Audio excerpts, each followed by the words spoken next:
Ya, Anda kembali di Apa Kabar Indonesia Pagi. Kita lanjutkan ya obrolan kita, ini makin menarik nih. Terutama Pak Wamen nih soal, tadi kita sudah singgung soal besaran biayanya ya.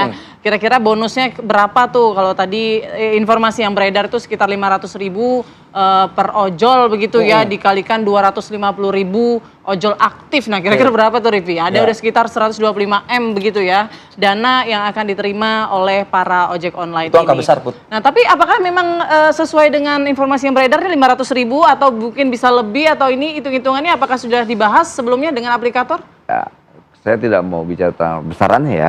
Ya. Saya nggak mau bicara tentang besarannya berapa, tapi yang pasti kita yakin bahwa Perusahaan itu sanggup gitu? perusahaan itu bukan sanggup, lebih dari sanggup. Enggak, keyakinan apa yang membuat Anda mengatakan Yakin, kita lebih hitung dari aja. sanggup? Gitu? Kita hitung berapa juta driver ojek online setiap hari narik. Pertama, per menit aja kita hitung mereka mendapatkan berapa, kemudian diakumulasi per jam, kemudian diakumulasi per hari, lantas dihitung lagi akumulasi per bulan. Saya bukan ahli matematika ya, tapi saya yakin kalau seandainya dikalkulasi semua diakumulasi, pasti timbulnya angkanya pasti besar gitu loh. Masa hal segini cuma setiap tahun sekali aja susah sih gitu loh. Nah itu yang menjadi pertimbangan kita. Masa mereka mencari di Republik ini, mencari duit keuntungan sebesar-besar itu cuma untuk ngasih cuma berapa persen dari total yang mereka dapat selama ini, kok nggak mau gitu loh. Nah inilah pentingnya negara hadir di tengah-tengah warga negaranya. Apa yang Pak Prabowo umumkan itu bentuk negara hadir. Iya, itu disebutkan juga nih ojol aktif, itu maksudnya definisinya aktif itu apa, jam Gini, kerjanya? kita jangan mau berdebat soal aktif dengan definisi-definisi yang lainnya. Yang paling penting gini, perjuangan yang dilakukan oleh driver ojek online terkait THR itu sudah ada. Kedua, perjuangan keduanya bentuknya duit itu sudah iya. Cash. Kan selama ini kan cuman sembako, Voucher kemudian voucher dan sebagainya. Itu juga tidak diberi cuma-cuma, ingat. Tetap beli. Itu beli hanya dapat diskon 25%, 30%. Ya tanya aja.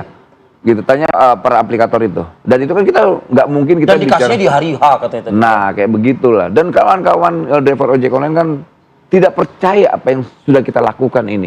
Ini benar nggak sih? Ini kan semua mimpi buat mereka. Karena kan berjuangnya udah bertahun-tahun Gitu loh, iya. gitu ya Pak Tadi Wamen Pak ya. Kusnaidi, ya mudah-mudahannya bener ya. Iya, bayangin itu disampaikan ke istana, masa mudah-mudahan. Ada tenggat waktu nggak?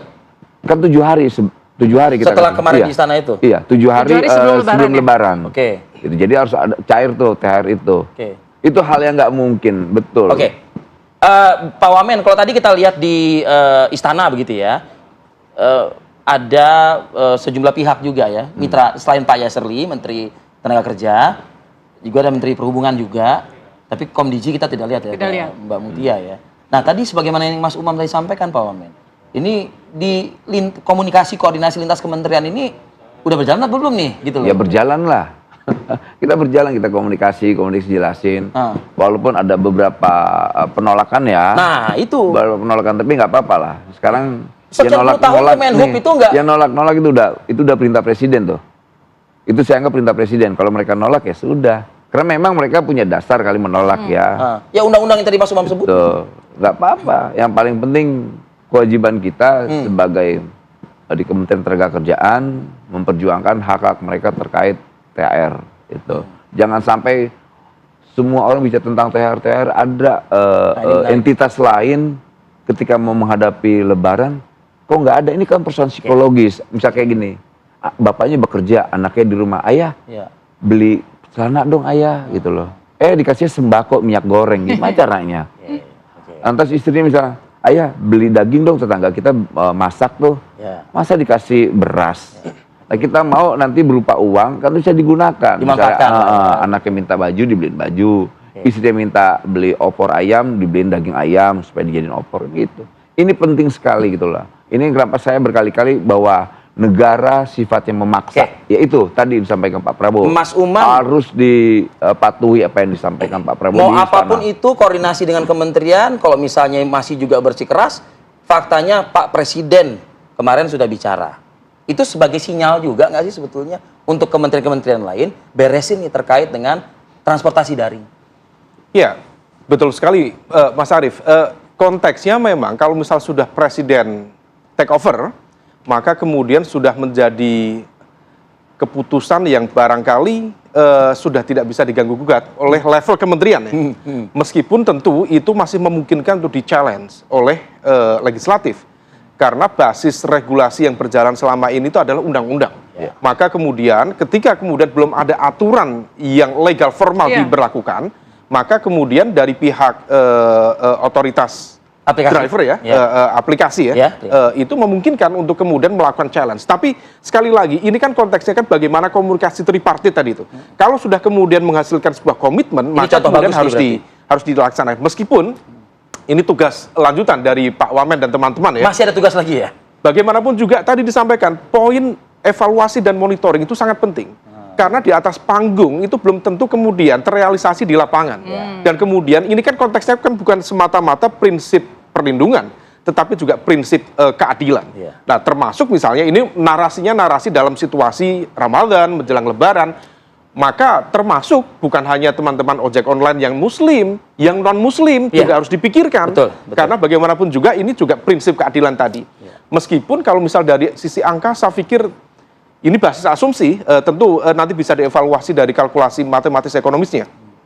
Kalau misal katakanlah jumlah total ya di Indonesia, driver online itu mencapai sekitar 4 juta. Yang aktif, let's say, ratusan ribu atau setengahnya katakanlah. Maka kemudian kapasitas itu ratusan miliar yang barangkali harus dipersiapkan oleh perusahaan. Meskipun di saat yang sama kita juga perlu melihat gambar besar. Karena katakanlah di data ekonomi kita, di 2024 itu kapasitas nilai transaksi ekonomi dari digital ekonomi atau online digital ekonomi kita itu bisa mencapai sekitar 1.400-an triliun. Ini akumulasi total. Artinya kita nggak sampai dinilai sebesar itu. Aplikator ini kan mensupport itu juga dong. Aplikator tentu mendapatkan keuntungan yang luar biasa. Oleh karena itu prinsip keadilan ini sekali lagi jangan hanya bersifat temporer yang kemudian hanya menjadi komoditas politik yang kemudian populis saja, tetapi betul-betul pasca ini dibawa ke legislatif, dibicarakan, jangan sampai kemudian ini faktor transparansi, akuntabilitas, jangan sampai kemudian membuka ruang negosiasi yang kemudian endingnya saya pikir tidak berpihak kepada para driver online. Nah, oleh karena itu ini menjadi sebuah capaian yang sangat baik, meskipun di saat yang sama regulasi tetap regulasi yang harus dijaga dengan baik dan di aspek kepercayaan pasar ya, terutama di dunia usaha terhadap pemerintah juga harus dijaga. Jangan sampai kemudian pemerintah diintervensi dipersepsikan mengintervensi dunia usaha, karena bagaimanapun juga ini kan terkait dengan konteks kondisi fiskal dan finansial dari perusahaan-perusahaan masing-masing. Nah, ini yang kemudian didiskusikan dengan baik. Kalau government, bisnis sektor dan juga pekerja ya, workers itu bisa bekerja secara optimal, berkoordinasi dengan baik, saya pikir ini contoh yang baik untuk kemudian bisa dijalankan ke depan. Oke, nah lalu gimana untuk menghindari persepsi soal pemerintah mengintervensi perusahaan? Karena kan pasti akan ada kelanjutan-kelanjutan ini, nggak mungkin cuma bonus THR doang, pasti selanjutnya akan ada legalitas begitu ya, terhadap status mereka sebagai pekerja atau mitra. Nah itu bagaimana Mas Umam? Ya, oleh karena itu harus dilihat di sisi hulu ya. Maka pemerintah, Pak Wamen, sebagai leading sektornya di Kementerian Tenaga Kerja, harus kemudian secara aktif melakukan langkah-langkah percepatan, terutama berkoordinasi dengan teman-teman di DPR. Komisi 10 ya? Tenaga kerjaannya. Di Komisi 9, terutama untuk mengubah tadi itu.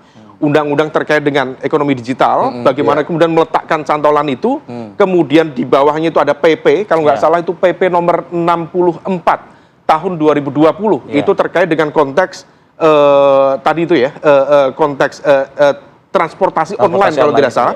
Kemudian impact-nya kemudian diturunkan ke peraturan Menteri Perhubungan. Nah itu kalau misalnya bisa dikerjakan dengan baik, saya pikir ke depan akan jauh lebih memberikan kepastian, karena titik lemah dari pekerja driver online itu adalah ketidakpastian status mereka, hak mereka, dan ini soal kemanusiaan, bukan lagi soal bisnis juga. Nah ini harus menyeimbangkan dua aspek itu. Apa ya istilahnya, legal standing mereka gitu. Legal standing harus clear, kemudian status harus clear, sehingga hak dan kewajiban baik pekerja maupun korporasi juga akan lebih enak. Harus dipastikan. Ternyata masih banyak PR-nya. Jangan cuma 5 tahun ini aja dapat bonus THR gitu maksudnya ya. Terima kasih Pak Wamen atas waktunya untuk pagi ini. Sama-sama. Selamat bertugas kembali Pak. Dan juga terima kasih Mas Umam. Terima kasih Mas Arief, Umam, Mbak Udin. Selalu memberikan pencerahan, pencerdasan kepada publik. Terima kasih.